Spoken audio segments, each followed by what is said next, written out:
In July 1966, Nigeria's head of state stood at a podium in Ibadan, promising to fix the nation.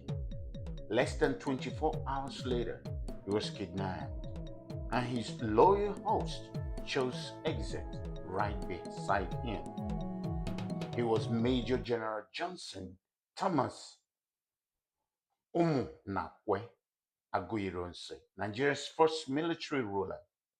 But how did a man who stepped in to save a country end up in the crosshairs of his own army just 6 months later? Let's get into it.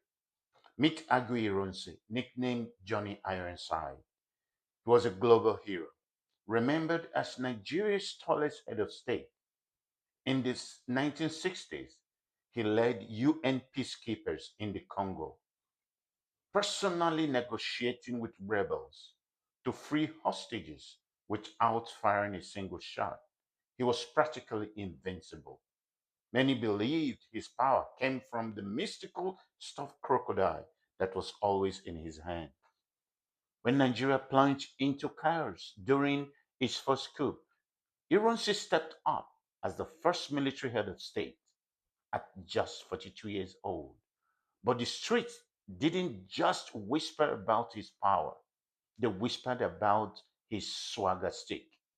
It was shaped like a crocodile. Rumors said it made him completely bulletproof. But political bullets hit differently. In a desperate bid to unite a fracturing country, Ironsi passed Decree 34. Yes, Decree 34.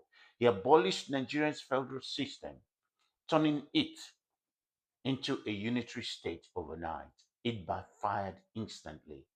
Northern leaders feared a southern takeover, and just in 194 days into his rule, a counter coup occurred. The counter coup struck while visiting Ibadan. Ironsi and his host, Lieutenant Colonel Fajuyi, were arrested, stripped, and taken off forever in a forest. The invincible crocodile charm couldn't save him from the complex gears of Nigerian politics. Ironsi tried to force unity on a nation not yet ready, accidentally triggering decades of military rule.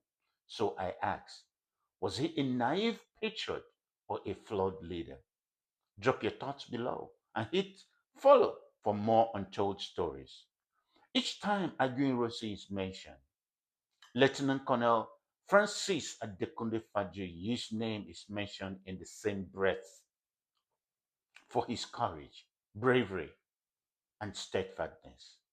For this, their names are tied together in history. What an example. Do you remember a pair like Aguirre and Fajiri in African history?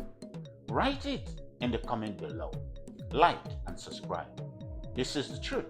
You know better. Let others know and do the right thing. And make our race, man.